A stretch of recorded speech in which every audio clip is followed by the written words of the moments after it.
Howdy, folks, and welcome to one more episode of Talking Paranormal with the Old Man. As usual, I am the old man, and in more ways than one, trust me. Hope you're having a good weekend. This is not your ordinary weekend. This is Super Bowl weekend, and it's being hosted this year in one of my favorite cities that we have visited, New Orleans, Louisiana. A cool place to visit if you don't have a chance to. If you ever had a chance to do it, it's cool. The French Quarter is, very interesting to say the least. Before social media, you had newspapers, obviously, print. They say print is dead. Not necessarily, but is heading in that direction. Well, back in the day, newspapers had what was called letters to the editor, where you could write your opinion, and if the paper would print it, your opinion was there for everybody to see. Well, everybody has opinions anymore, especially on social media. The old saying, opinions are like a-holes. Everyone has one. Unfortunately, in the current, situation that we have with social media, that's more true than ever. Everyone has an opinion, which is fine. That's what makes America great. Everyone has an opinion. So, this episode, I'm going to voice my opinions on three or four subjects that are paranormal that you may or may not agree with, and that's your choice. But before I start, I should, start out by saying that these are my opinions only and do not reflect the opinions of the wife. Okay, with that being said, and the foolishness out of the way, my first topic is TV shows. Now, we have been on one TV show and one DVD, so I don't know the whole possibilities of TV shows. But the main thing I'm going to touch on is, do they actually have real evidence, or is the evidence all fake? Now, there was a famous episode of Ghost Hunters. They were at, I believe, Eastern State Penitentiary, and Brian Harnoy, who was one of the investigators back then. This was one of the earlier seasons, I think, season 2 or 3, before he was canned for messing up too much. Well, they were at Eastern State Penn, and he was famous from that point on as the expression "dude run." Supposedly, when they were on Eastern Penn, a black shadow form creature or spirit, whatever, came up from the floor, and he ran like a baby back bitch. I find that to be funny, but we'll touch on that in a couple more topics here on this podcast about that. So they have been accused of faking that. I don't know. I guess there's people that do like YouTube channels that do that. They take like evidence from the TV shows and they break it down to see if they were faking it or if it was real. And I know there was some other TV show that faked supposedly evidence on the Queen Mary. That again, one of these not podcasts, YouTube channels broke it down, and they saw like a cut, and a cut is like when you're editing something, you see like a slight cut to say that it wasn't one continuous video, that it was cut, edited, and then put back together. So there is speculation that happens. Now, my opinion or my thoughts on this is, why would you, if you're on TV, why would you fake evidence? Well, you have to realize, okay, like with us, okay, I've used us as an example because I know us, okay, and by us I mean our group. I know our group. I know what we have done over all these years. We have gone places like, and I think I mentioned in the first episode, I was a Ghost Adventures groupie. Okay, I'm in it again. We used to watch the show to see where they went to, so we could go there too ourselves. So that's not really a groupie. That's more just getting ideas of places to go and investigate. Well, with us, we went to Villisca, Iowa. There was a house there. There was an axe murder, and I touched on this before, where people were killed, and it's rented out. It's not a house anymore that you can live in. It's rented out to do investigations. We saw that on TV, and during the TV show, they were there for like I think 2 or 3 minutes, and in the kitchen they got an EVP. I did it. Okay, we were there for 12 hours. We rented the place for 12 hours. We drove. I think it was like a 12-hour drive, actually, dude. Uh, we drove like 12 hours. We spent the evening there overnight, and we left early. We actually left early because there wasn't anything going on. And just because, okay, let me make this disclaimer right now. Just because there's no activity does not mean your place is not haunted or a business is not haunted. It just means when we were there at that time, there was no activity. That in no way, no way, no way, no way means that your place is not haunted. It just means that when we were there or someone else was there, it was quiet. It happens. So we spent, like I said, 12 hours in this house. Not one thing happened. So why would TV shows fake evidence? Well, there's a very good reason why they would fake evidence. Money, moolah, dinero. It costs money to put these shows on the air. Yeah, you have commercials that help sponsor the channel, whatever, pay the bills. But think about it, okay? When we went to Iowa, Villisca, Iowa, we all of our people that was in our group that came with us, and there was I think 5 or 6 of them that drove, not drove with us, but they drove on their own. Okay, we all paid for our own gas, we paid for our own food, we paid for our own hotels, if we decided to stay. So all that expense was taken on us. No one else had to pay money for this. So when you're talking a TV show, you have the production company. So you have on-site director, editing people, sound people. You have a lot of people. Plus you have to pay for the people that are on the show, the actual paranormal investigators. I'm sure that they get paid too. And then if you have to pay to investigate this place, you have to pay for that too. So it all adds up. And can you imagine having a 45-minute show, and that's what it is. Our show, A Haunting, that we were on was an hour show. When you take out for the commercials, it's only 45 minutes. This I know to be fact because that happened on our show. So for 45 minutes, can you imagine? I'm tuning in. Oh, my show's on. Oh, they're in Villisca. Very freaking cool. And not one thing happens. Your viewership would go down the toilet, and you would basically be canceled because you're not showing nothing. And that's sometimes the case. Like I said, we were there for 12 hours. Not one thing happened. We didn't even get, a spirit to do anything. And we watched all of our videos, listened to and we didn't get nothing. So when they were there, and like I said, within I think 10, 15 minutes, they got an EVP in the kitchen saying I did it. Okay, again, I'm not saying that it's not possible, but I don't think it's 100% possible. I really don't. So they had to produce, and I won't say fake. Okay, they had to produce evidence to keep the viewers interested. It's just how it is. And case in point, we were at, and I had talked about this earlier, our first podcast. We were at the prison in Mansfield, Ohio. It was the Ohio State Reformatory. It is now it was a prison. It's now a museum, and they host events there, and they do like private paranormal investigations that you can rent the place for yourself or as a as other people there.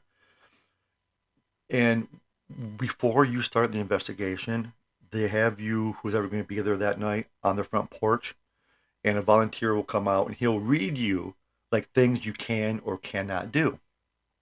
Like you can't take. There's a working prison behind the old building. It's called Richland Correctional Facility. You can't take pictures, obviously, of the working prison. You can't do this, can't do that.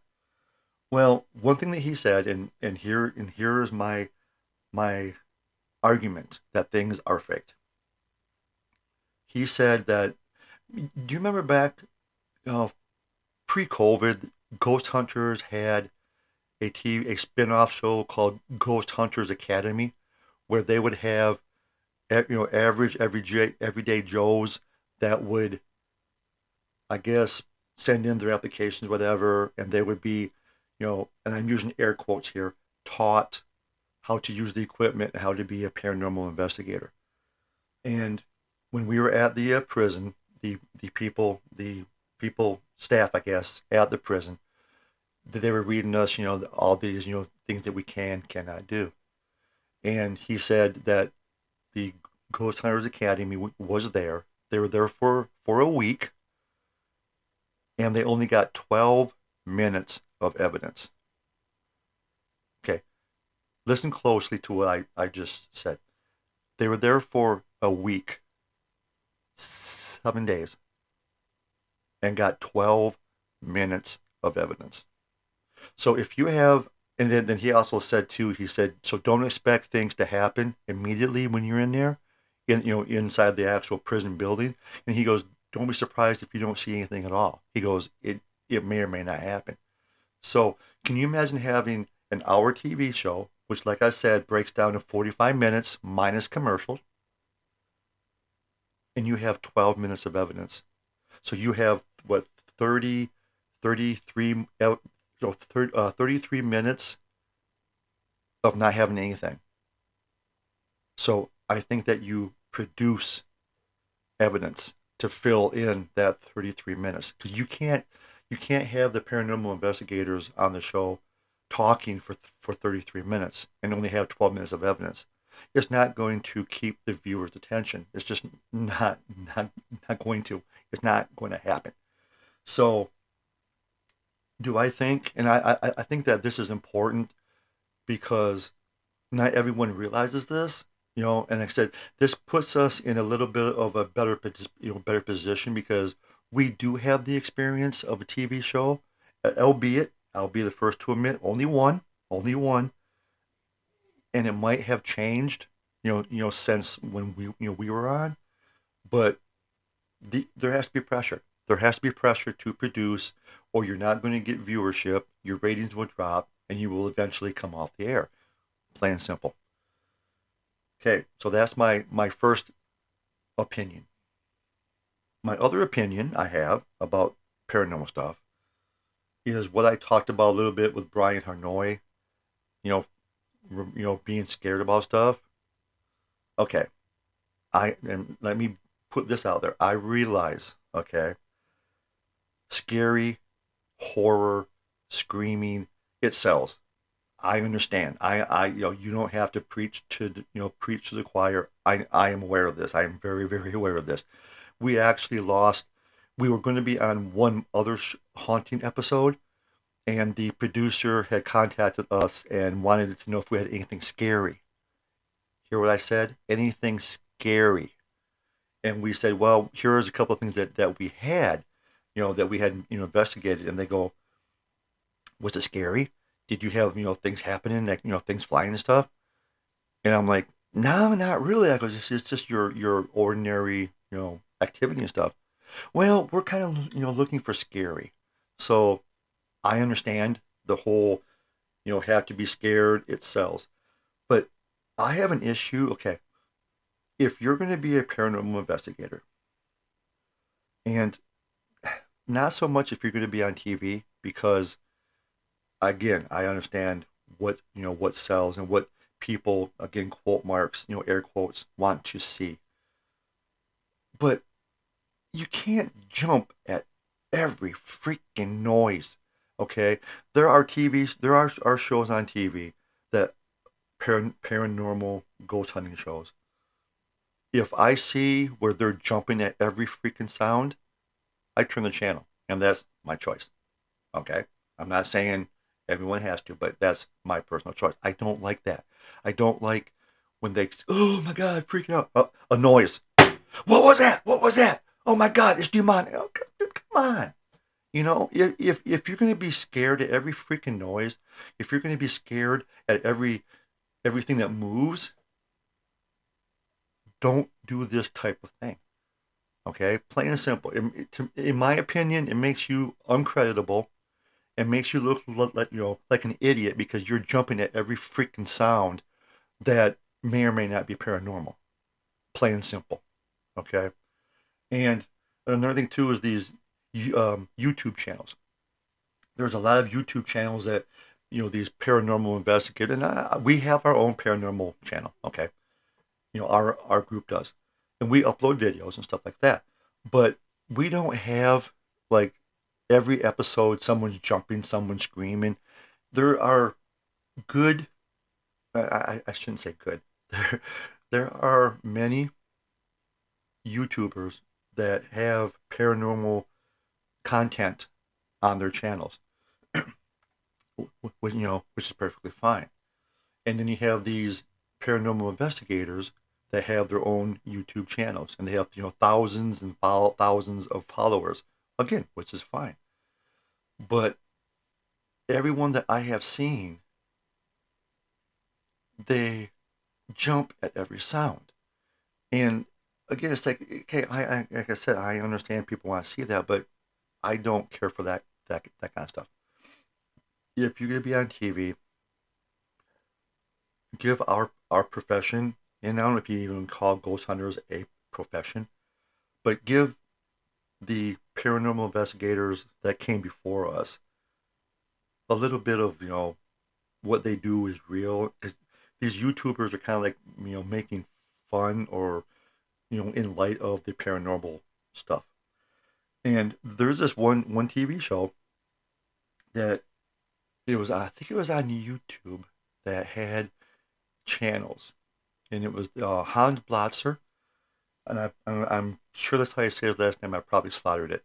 He was a famous paranormal investigator way, way, way, way, way back, and they have a TV show. Like I said, I think it's YouTube that is the Hans Blotzer. I think was his name. Anyways, look it up as Hans Blotzer, I believe, or Holzer. Maybe it's Holzer. And it, excuse me, it has the Hans Blotzer, whatever his hell's name is, paranormal files. Okay, you know what? They're taking his files that he investigated, okay, and they are like revisiting the locations that he had in his actual files. So it, in theory, it sounds like a very interesting, episode.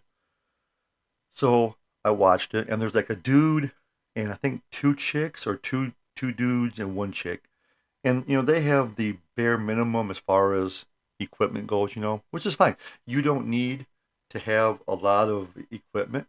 I have told people that we did investigations. Oh, I can't afford this. Like you don't really need a lot of equipment. All you need anymore is a phone.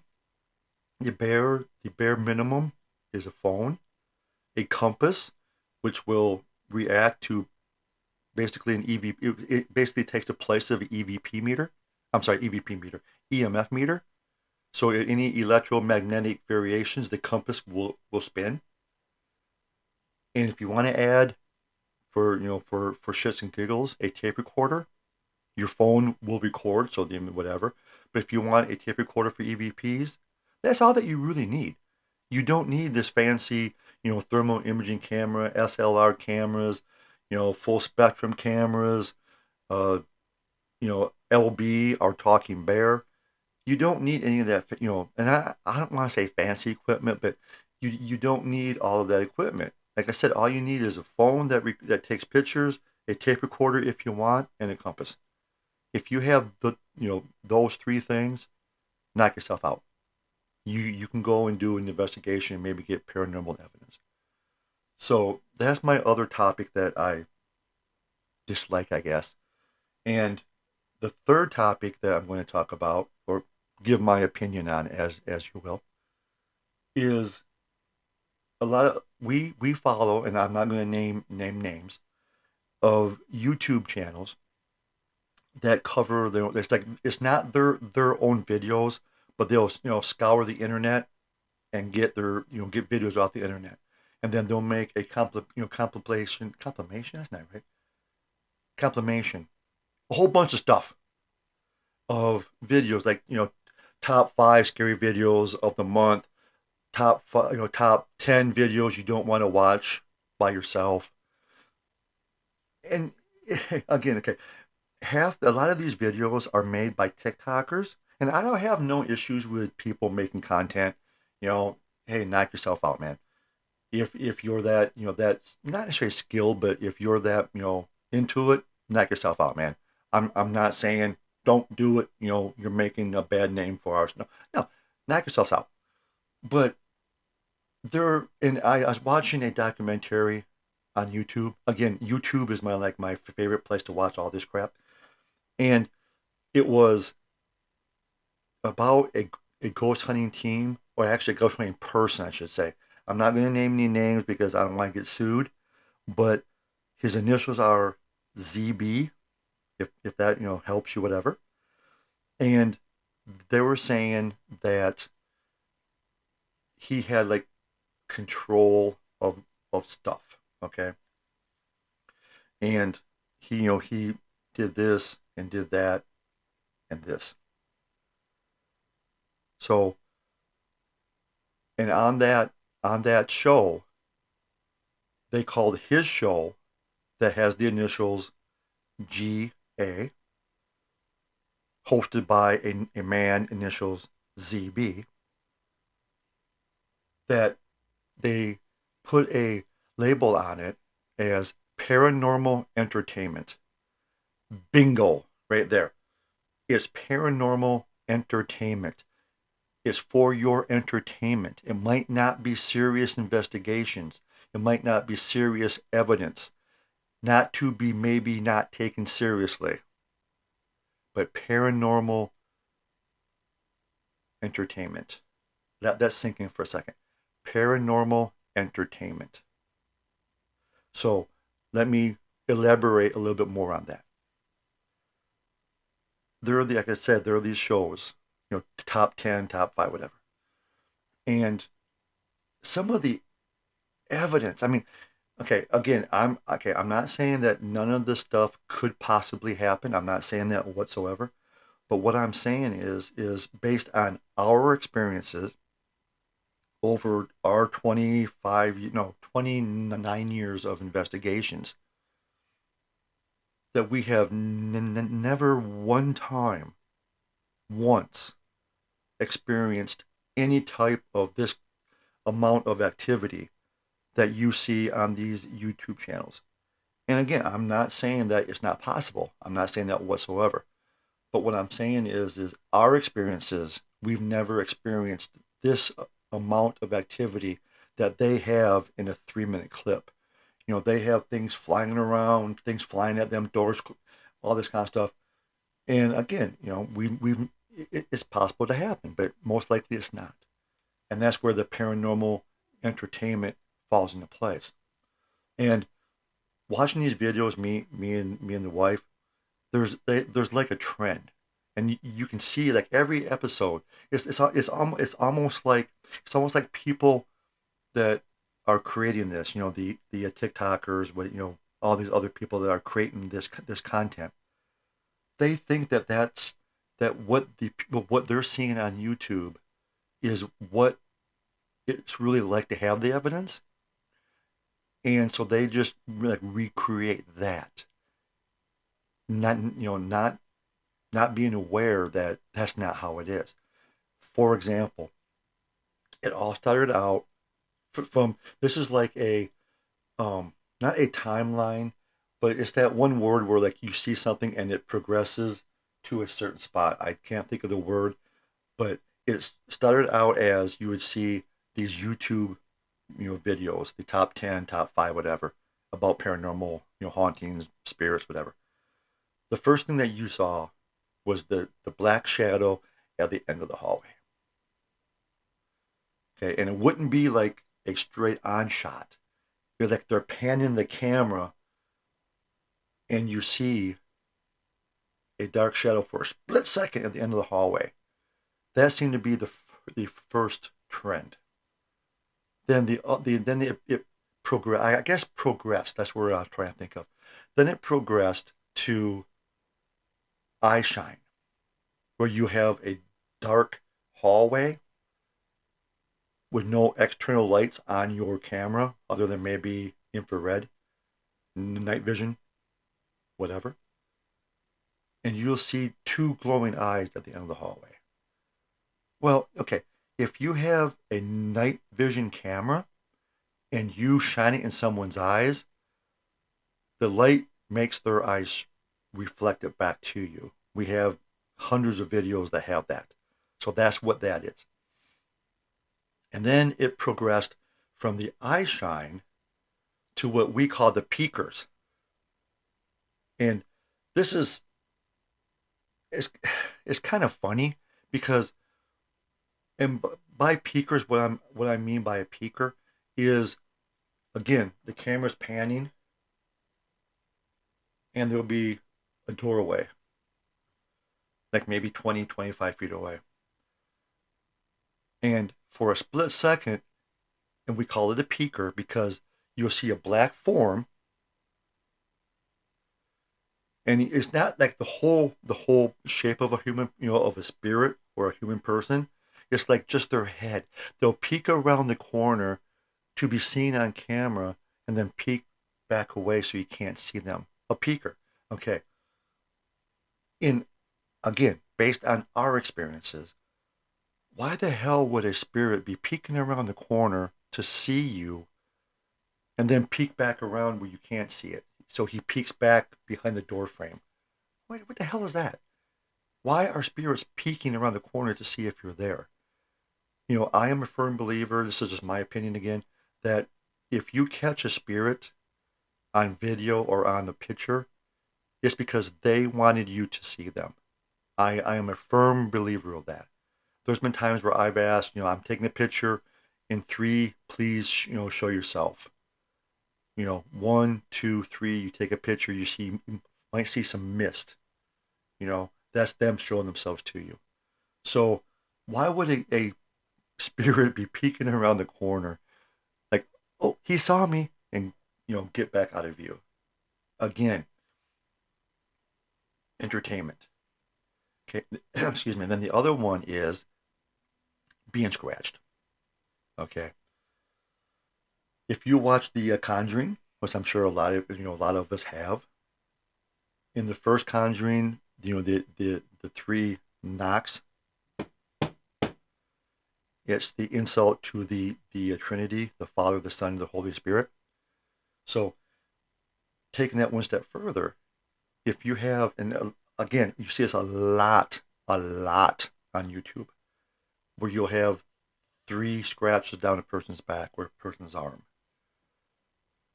Do you possibly think that they're taking that as The Conjuring, which is a movie supposedly based on real events, a movie that is now going to happen in real life?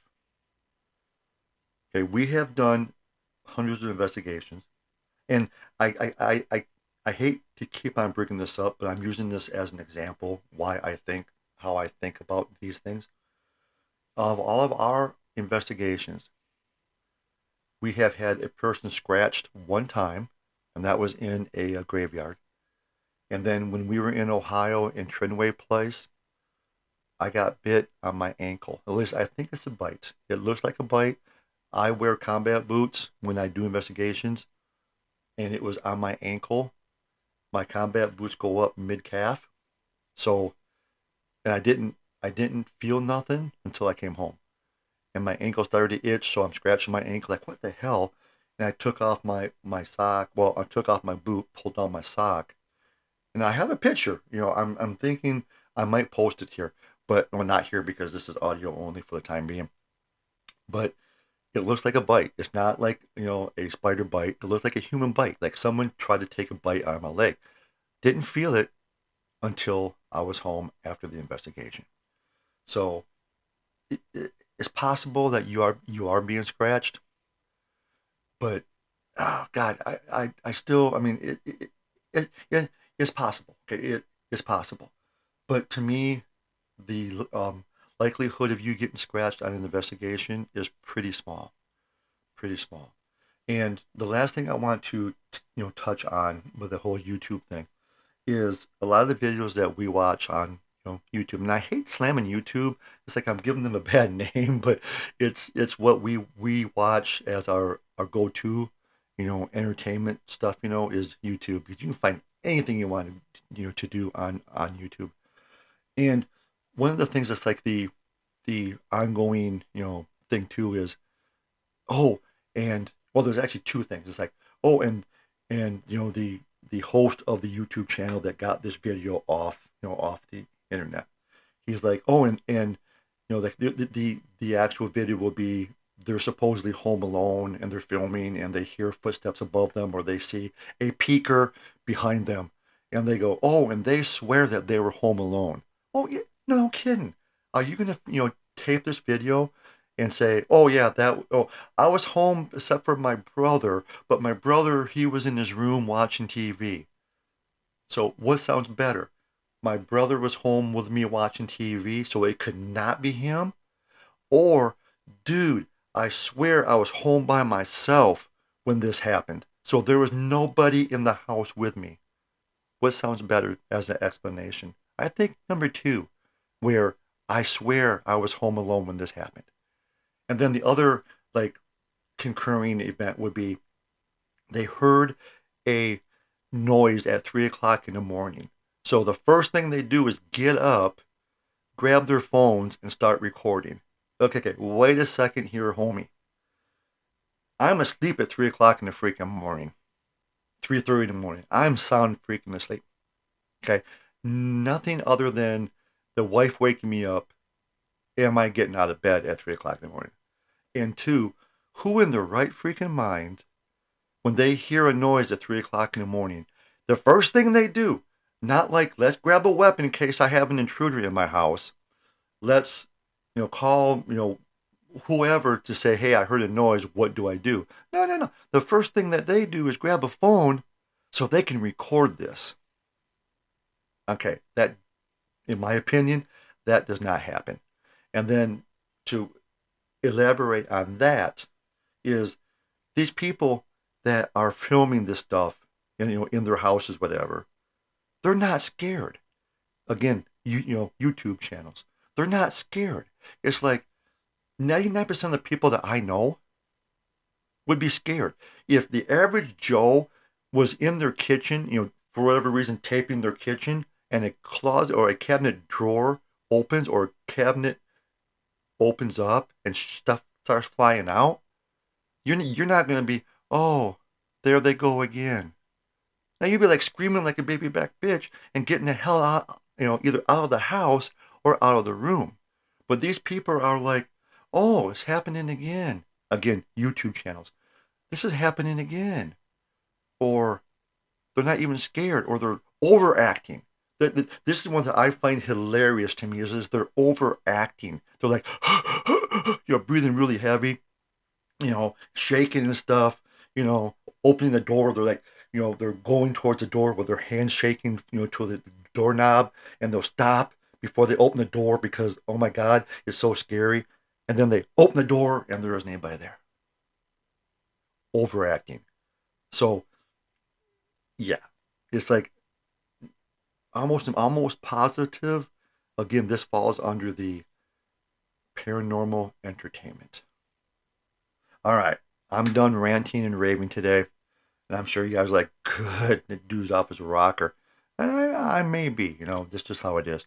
So I will sign off. And there was a song by Doris Day that she sung, Until We Meet Again. So in my best singing voice. Until we meet again, as always, stay away from the light, and I'll catch you on the next podcast. Bye.